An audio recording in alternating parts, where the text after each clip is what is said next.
ఉదయకాలంలో ప్రభు ఒక వ్యక్తితో మాట్లాడుతూ ఉన్నాడు. ఆ వ్యక్తి ఎవరు మనం చూద్దాం. అది నువ్వు అవ్వచ్చు, నేను కూడా అవ్వచ్చు. పరిశీలించుకున్నాం.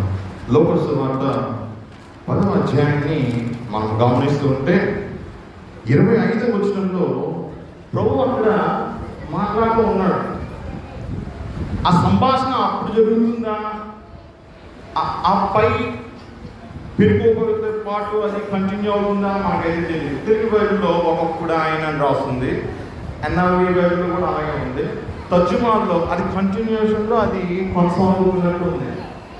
ఇక్కడ మనం గమనిస్తే 25వ వచనంలో, ఇదిగో ఒకప్పుడు ధర్మశాస్త్రోపదేశకుడు ఒకడు లేచి, ఒకప్పుడు ఎప్పుడో మనకి తెలియదు, ఆయన పరిచయం చేసే సందర్భంలో ధర్మశాస్త్రోపదేశకుడు ఒకడు లేచాడంట.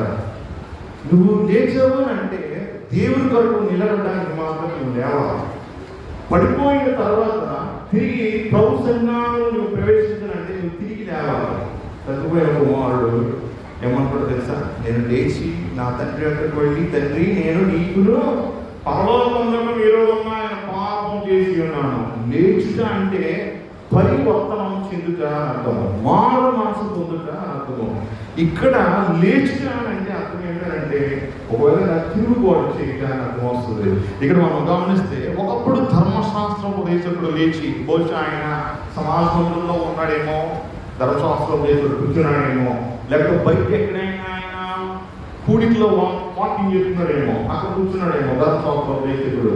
మాకైతే తెలియదు, ఇంట్లో పక్కడేమో అది కూడా తెలియదు. లేచుట అనే మాటకు ముందు చెప్పాను కదా అర్థం. అది ఏమని అడుగుతుందంటే అతను ధర్మశాస్త్రోపదేశకుడు ప్రభు దగ్గరికి వచ్చి, బోధకుడా నిత్య జీవమునకు వారసుడునకు నేనేమి చేయవలనని ఆయన శోధించుచు అడిగాను. ధర్మశాస్త్రోపదేశకుడు అంటే ఎవరు? ధర్మశాస్త్రోపదేశకుడు అంటే ఎవరు? ఉపదేశకుడు అంటే ఎవరు? ఉపదేశకుడు అంటే ఎవరు? ధర్మశాస్త్రం అంటే, ధర్మశాస్త్రం అనే ఈ పదము భారతీయ సాంప్రదాయానికి చెందింది. పాత నిబంధన గ్రంథంలో తోరా అనే మాట ఉపయోగించబడింది. తోరా అంటే చట్టము అని అర్థం. ఇండియన్ లా అంటారు కదా, పీనల్ కూడా అంటారు, భారతీయ చట్టం అంటారు కదా. అదే తోరా అంటే మార్గము, దేవుని మార్గం. 10 ఆజ్ఞలే ధర్మశాస్త్రం. ప్రియమైన సంగమా, 10 ఆజ్ఞల మీద బేస్ అయ్యే ఏ ప్రసన్నమైన ఉంటుంది, ఏ ఆజ్ఞమైన ఉంటుంది, ఏ గ్రంథమైన కూడా అది ఉంటుంది. 10 ఆజ్ఞల నుంచి ఏ సువార్త ప్రకటించబడదు, ఏ బోధ ప్రకటించబడదు, ఏ పత్రిక కూడా రాయబడలేదు. ఈ ధర్మశాస్త్రోపదేశకుడు దేవుని ఆజ్ఞలను ప్రజలకు బోధించేవాడు. దేవుడు ఏం చెప్తున్నాడో ప్రజలకు తెలుసు, దేవుడు మోషేకి ఏమి ఇచ్చాడో తెలుసు, ఎందుకు దేవుడు సీనాయి పర్వతం మీద దిగి వచ్చాడో తెలుసు. అసలు తాత్పర్యం ఏమై ఉన్నది, ధర్మశాస్త్ర తాత్పర్యం అది కూడా తెలుసు. తెలిసినప్పటికీ కూడా ఒక పాఠ్యభాగం మనం చదువుకున్నాం కదా, ముసుగువై కూడా హృదయాలతో మనం వాక్యాన్ని చదివితే మర్మమైన క్రీస్తు కనపడ్డది. అందుకే నేటికి కూడా యూదులు క్రీస్తుని చూడలేకపోతూ ఉన్నారు. ఈ ధర్మశాస్త్రోపదేశకుడు కూడా ముసుగు వేసుకున్న హృదయంతో ధర్మశాస్త్రాన్ని చదువుతూ దాన్నే ధ్యానం చేస్తూ ధర్మశాస్త్రాన్ని ఇచ్చినటువంటి ప్రభు మార్గాన్ని బోధిస్తూ ఉన్నాడు. ఆ వ్యక్తి ఇప్పుడు ధర్మశాస్త్రమునకు కర్త అయినటువంటి యేసు ప్రభు ఎదురుకుండా నిలబడి ఆయనతోటే ఒక చిన్న డిస్కషన్లో తిరుగుతున్నాడు. చూద్దాం అంటే ఏమంటున్నాడు, నిత్య జీవమునకు వారసుడున్నాడు, నేనేం చేయబడను. ఆ వ్యక్తికి తెలియదు ఆ నిత్య జీవమునకు వారసుడు అవడానికి ఏం చేయాలో. యేసు ప్రభు బోధకుడు అని తెలుసు, బోధకుడా అని తెలుస్తున్నాడు. బోధకుడు అంటే బోధించేవాడు. ఆయన బోధకుడు కాబట్టి కదా నువ్వు బోధకుడు అని ఆయన పిలవలేదు. ప్రియమైన సంగమా, ఈ వ్యక్తి యేసు ప్రభుని ప్రశ్నిస్తూ ఉన్నాడు. ఇక్కడ శోధించుట అనే పదం ఉపయోగించబడింది. ఈ పదానికి గల అర్థం ఏమిటో తెలుసా?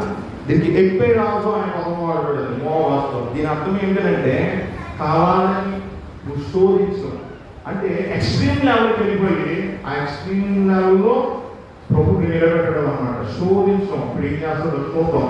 19లో అడుగుతాం. శోధించడానికి పదానికి గల అర్థం అది, 20 అనే పదానికి గల అర్థం అది. ఆయన శోధించి చూడుతాడంట. నీ దేవుడైన ప్రభువును శోధింపకూడదు. ఎవరు చెప్పని మాట? ఒకరు చెప్పారు. మత్తయి సువార్త 4వ అధ్యాయం 7వ వచనం చదువుతుంటే ప్రభువు సాతానుతో అంటాడు, సాతాను ప్రభువుని శోధిస్తున్నాడు. వాక్యం అలా రాయకూడదు కదా, నువ్వు ఇలా చెయ్యి అని అంటే ఒకటే మాట అంటున్నాడు ప్రభువుతోటి. ప్రభు సాతానుతో అంటున్నాడు, నీ దేవుడైన ప్రభువును నీవు శోధింపవలను అని రాయకూడదు ఉన్నది కదా. ప్రియమైన సంగమా, ఈ వ్యక్తికి తెలుసు శోధించకూడదని, బోధకుడినే శోధిస్తూ ఉన్నాడు. ఏమి తెలియని వాడు అనుకోండి శోధించాడైతే అనుకోవచ్చు. వాక్యం తెలిసిన వాడు వాక్యోపదేశకుడిని శోధిస్తే అది పాపం అవుతుంది. ఇక్కడ మనం గమనిస్తే 26వ వచనంలో ప్రభు ప్రశ్న వేస్తున్నాడు. ఎప్పుడు కూడా మనకి ప్రభు జవాబు ఇవ్వడు. గుర్తుపెట్టుకోండి, యేసయ్య ఎప్పుడు కూడా మనకి జవాబు ఇవ్వడు, ప్రశ్న వేస్తాడు. మనం అడిగిన దానికి ఒక ప్రశ్నను మనకు బదులుగా ఇస్తాడు. ఆ ప్రశ్నలోని జవాబు అనేది దాన్ని ఉన్నది. 26వ వచనంలో ప్రభు అంటూ ఉన్నాడు, అందుకు ఆయన ధర్మశాస్త్రం ఏమి రాయబడి ఉన్నది, నీవేమి చదువుతున్నావు అంటూ ఉన్నాడు. ధర్మశాస్త్రం ఏమి రాయబడి ఉన్నది. ప్రభు కూడా ఓపిక కలిగిన వాడండి. ఆయన చాలా తెలివిగలవాడు, జ్ఞానమున కర్త అయినటువంటి వాడు. ధర్మశాస్త్రం ఏమి రాయబడి ఉన్నది, నీవేమి చదువుతున్నావు అంటూ ఉన్నాడు. అదే కాలంలో ప్రభు నిన్ను నన్ను కూడా అదే ప్రశ్న అడుగుతూ ఉన్నాడు. ధర్మశాస్త్రం అందు ఏమి రాయబడి ఉన్నది, పరిశుద్ధ గ్రంథం నీ ఎదురుకుండా ఉన్నది, నువ్వేమి చదువుతున్నావు, ఏమి రాయబడి ఉన్నది. అందులో వెతికితే నిత్య జీవం ఎలా వెళ్ళాలో అది నీకు తెలుస్తుంది అంటున్నాడు ప్రభు. ఇక్కడ నిత్య జీవం వెళ్ళడానికి నాకు చెప్పు ఆన్సర్ అంటే ఆయన దానికి జవాబుగా ప్రశ్న వేస్తూ ఉన్నాడు. 27వ వచనంలో గమనిస్తే ధర్మశాస్త్రం దేశకుడు ప్రభుతో ఒక మాట అంటూ ఉన్నాడు. ఏంటి జవాబిస్తున్నాడు? ఏంటి అడిగిన ప్రశ్నకి ఏమంటాడు? అతడు నీ దేవుడైన ప్రభువును నీ పూర్ణ హృదయంతోనూ, నీ పూర్ణ మనస్సుతోనూ, నీ పూర్ణ శక్తితోనూ, నీ పూర్ణ వివేకంతోనూ ప్రేమింపవలను. ఏమని రాయబడి ఉందంట? ఈ వ్యక్తికి తెలుసు అక్కడ ధర్మశాస్త్రంలో ఏమని రాయబడి ఉందో. ఏమని రాయబడి ఉంది, ఎక్కడ రాయబడి ఉంది చెప్తారా? ఈ మాట ఎక్కడ రాయబడి ఉందండి? ఈ మాట చెప్తారా? చెప్పాలి. ద్వితీయోపదేశకాండ గ్రంథము 6వ అధ్యాయం 4-5 వచనాలు రాయబడి ఉంది. ఇశ్రాయేలు వినుము, షమా ఇశ్రాయేల్ అంటారు. ముస్లిమ్స్ ఆజాన్ చెప్తారు, తెలుసు కదా మీకు. ఆజాన్ ఇది జూయిష్ ఆజాన్. షమా ఇశ్రాయేల్ అంటాడు అనమాట యాజకుడు. ఇప్పుడు కూడా వినపడుతూ ఉంటుంది. షమా ఇశ్రాయేల్ అనగానే అందరూ కూడా అలర్ట్ అవుతూ ఉంటారు ఈ మాటకి. ప్రేమైన సంగమా, ఇశ్రాయేలు వినుము, మన దేవుడైన యెహోవా అద్వితీయుడైన యెహోవా, అంటే ఆయన తప్ప ఇంకో దేవుడు లేడు. నీ పూర్ణ హృదయంతో, నీ పూర్ణ ఆత్మతో, నీ పూర్ణ శక్తితో నీ దేవుడైన ప్రభువు యెహోవాను ప్రేమింపవలను. ప్రేమించాలంటే నీ దేవుడిని ప్రేమించాలి. ఒక వ్యక్తి నువ్వు ప్రేమిస్తే మరణం వరకు కూడా నువ్వు నన్ను వంటి పెట్టుకుని ఉంటావు. నువ్వు దేవుడిని ప్రేమిస్తే మరణం వచ్చిన వంటి పెట్టుకుని ఉంటావు. ప్రేమించడం అంటే ఆ రీతిగా ఉంటుంది. ప్రేమైన సంగమా, నువ్వు దేవుడిని నువ్వు ప్రేమించకపోతే నువ్వు ఎలాగ ఆయన ఆరాధిస్తావు, ఎలాగ నువ్వు ఆయన వెంబడిస్తావు? నేను దేవుడు పెట్టినండి నువ్వు ఎలా చెప్పగలుగుతావు? రోజు మనం చూస్తే బయటకు వెళ్తే నువ్వు క్రైస్తవుడు అంటే కాదని చెప్పే వాళ్ళే ఉన్నారు కదా. ఏమో కొడతారేమో, ఏమో అవమానిస్తారేమో, ఎంతమంది భయపడటం లేదు కదే. బయటకు వెళ్ళి అన్యాచారం ఆశించే వాళ్ళు కూడా ఉంటారు. ఎందుకంటే భయము. బయట సమాజంలో కూడా కలిసి తిరగకపోతే బ్రతకనివ్వరేమో అని. కానీ నువ్వు క్రీస్తుని ప్రేమించిన వాడమైతే మరణం వరకు కూడా నువ్వు ఆయన పెట్టుకొని ఉంటావు. ప్రేమించడం అంటే అది నీ పూర్ణ బలంతో, నీ పూర్ణ ఆత్మతో, నీ పూర్ణ శక్తితో. పూర్ణానికి అసంపూర్ణానికి తేడా ఉంటుంది, తెలుసు కదా నీకు. నువ్వు పరిపూర్ణతలోనికి రావాలి. ఒక యవనస్తుడు, ధనవంతుడు ప్రభు చెప్పి వచ్చి, అయ్యా నేను ఏం చెయ్యాలి, నేను నిజం అంటే ఆజ్ఞలన్నీ నేను ఆచరిస్తున్నాను కదా అంటే ప్రభు మాట అన్నాడు. అతను చూచాడంట. ప్రభు చూచి అతను ప్రేమించాడు. ఈరోజు ప్రభు మనం చూస్తున్నట్టంటే మనలో ఉన్న ఆత్మీయ లోపాలు ఆయనకు తెలుసు. మనం అనుకుంటాము మనకు తెలియదు ప్రభుకి. మన నేటివ్నెస్ కనబడుతుందంటే ఆయనకి, ప్రభుకి. మన నగ్నత్వాన్ని చూస్తాడు ఆయన, ఆత్మీయ నగ్నత్వాన్ని. ఎక్కడ మన బలహీనత ఉందో దాన్నే చూస్తూ ఉంటాడు ప్రభు. మన పై రూపాన్ని కాదు ఆయన చూసేది, మన గర్వాన్ని కాదు చూసేది, మన దర్పాన్ని కాదు చూసేది, లేకపోతే మన హోదాన్ని కాదు మనం చూసేది. చూసారు, ఆయన చూసేది. ప్రియమైన సంగమా, ప్రభు ఆ వ్యక్తిని చూసి అతను ప్రేమించి, నీకు ఒకటి లోపం ఉంది, నీలో ఒకటి కుళ్ళింది, నీకున్నదంతా అన్ని బీదలకు ఇచ్చినాడు, వెంబడించాను అంటాడు. ప్రియమైన సంగమా, నువ్వు ప్రభువుని నువ్వు ప్రేమిస్తే నీ పూర్ణ ఆత్మతో నువ్వు ప్రేమించాలి, నీ పూర్ణ భావంతో ప్రేమించాలి. ఇంతవరకే నేను ప్రేమిస్తాను కాదు, ఇంతవరకే నేను ప్రేమిస్తాను కాదు, ఇంతవరకే చదువుతాను బైబిల్ కాదు, ఇంతవరకే ప్రార్థిస్తాను కాదు, ఇంతవరకే నా పొరుగువానితో సఖ్యతగా ఉంటానని కాదు. ఒక్క మైలు దూరం నేను రమ్మంటే 2 మైళ్ళు అన్నమంటున్నాడు దేవుడు. అది క్రైస్తవుని యొక్క లక్షణం. ప్రియమైన సంగమా, ప్రేమించడానికి ఆజ్ఞ ఎందుకు వస్తుంది? నువ్వు దేవుణ్ణి ప్రేమిస్తే ఆజ్ఞలన్నీ కూడా నువ్వు నెరవేర్చిన వాడు అవుతావు. ఇక్కడ మనం గమనిస్తే ఈ వ్యక్తి ఇంకొక మాట కూడా చెప్తున్నాడు. లోకస్వార్త 10:27 నిన్ను వల్లే నీ పొరుగువాని ప్రేమింపవలెననియు నన్ను రాయబడి ఉన్నదని చెప్పాను. ఏమని చెప్తున్నాడు? నిన్ను వల్లే నీ పొరుగువాని ప్రేమింపవలను. అది కూడా రాయబడి ఉంది. ఆ వ్యక్తికి తెలుసు ధర్మశాస్త్రం గురించి. ఆయన ప్రభు దగ్గరికి వచ్చి అడుగుతున్నాడు. ప్రేమించ సన్మా లేవి కానాన్ని మనం చూద్దాం అంటే 19:18 రాయబడుతుంది, నిన్ను వల్లే నీ పొరుగువాని ప్రేమింపవలను. ఈరోజు ఎంతమంది ప్రేమిస్తున్నారని పొరుగువారిని? మన పైకి చెప్పొచ్చు, మన హృదయాన్ని ఎరిగిన వాడు.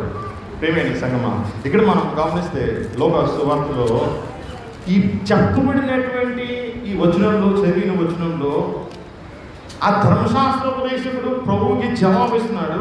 ఆ జవాబులోనే నిత్య జీవం చేరుకునే మార్గం దాగి ఉంది. ఈ ఉదయకాలంలో ప్రభు దానిని మనం ముందుంచుతున్నాడు.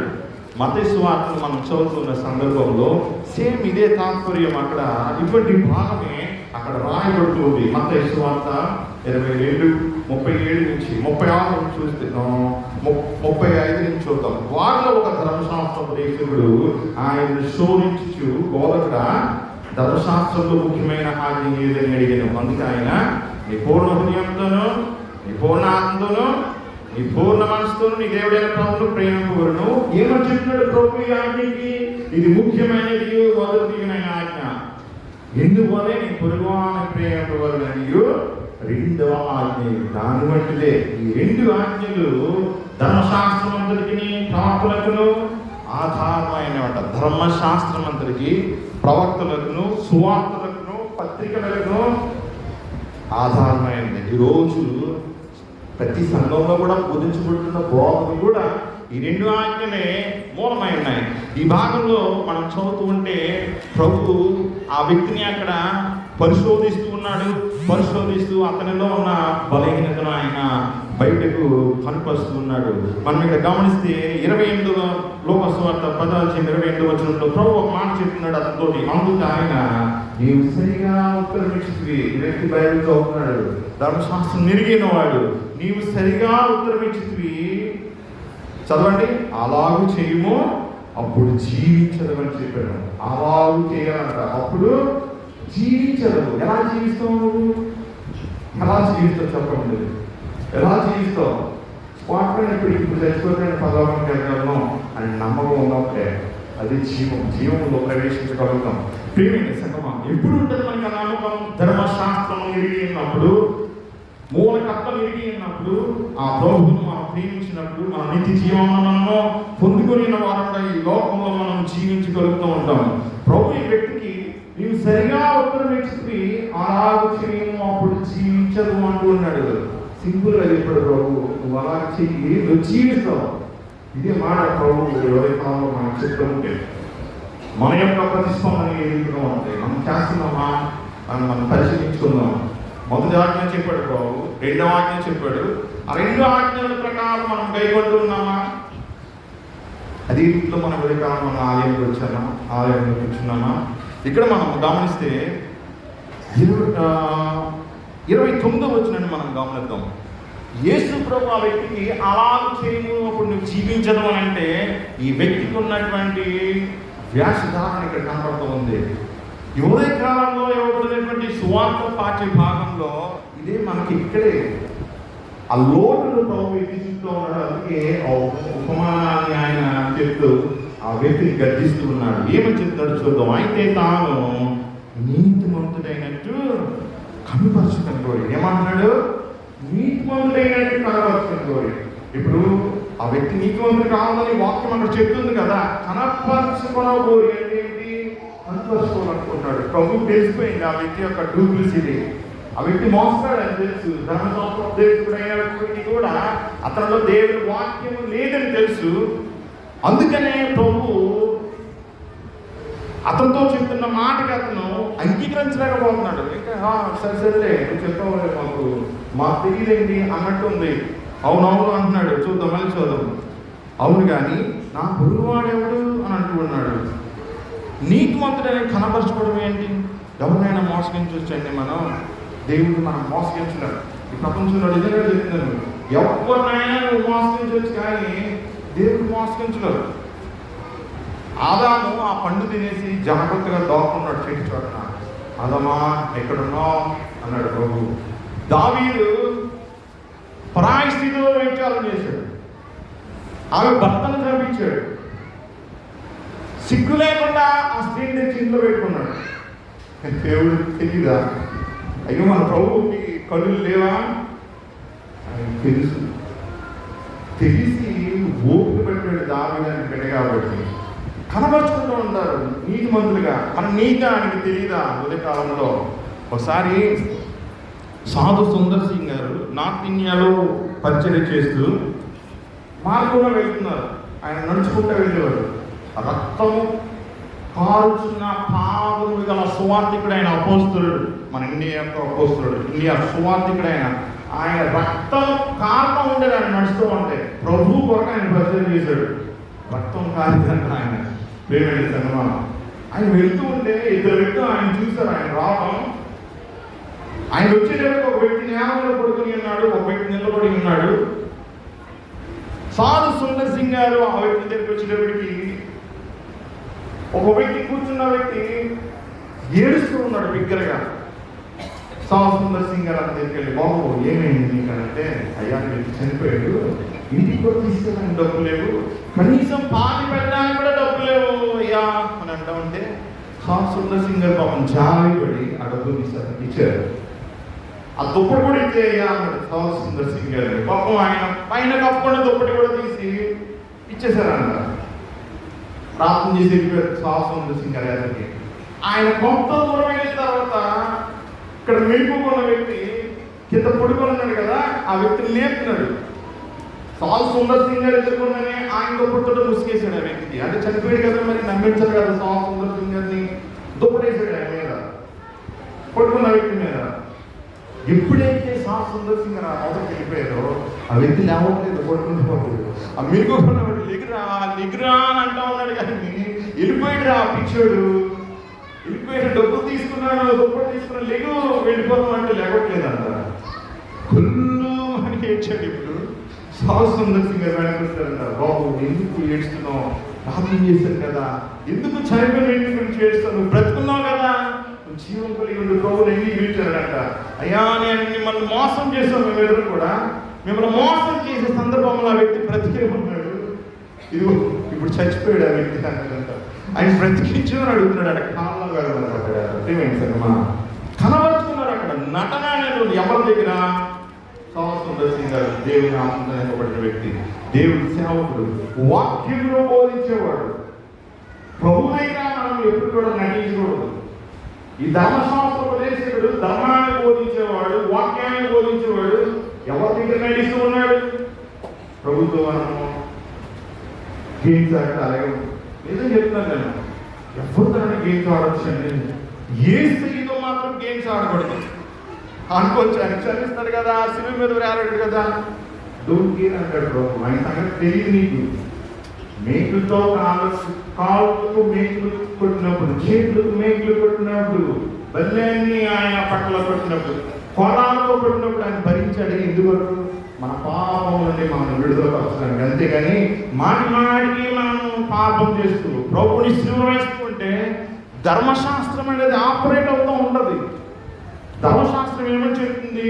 లేవికాండం 18:5 నా కట్టడలను మీరు గైకొనవలను, వాటిని గైకొని వాడు వాటిని బట్టి బ్రతుకుతాడంట. ధర్మశాస్త్రం ఏం చెప్తుంది? ఈ గ్రంథంలో రాయబడిన మాటల్ని నువ్వు గైకొన్నప్పుడు నువ్వు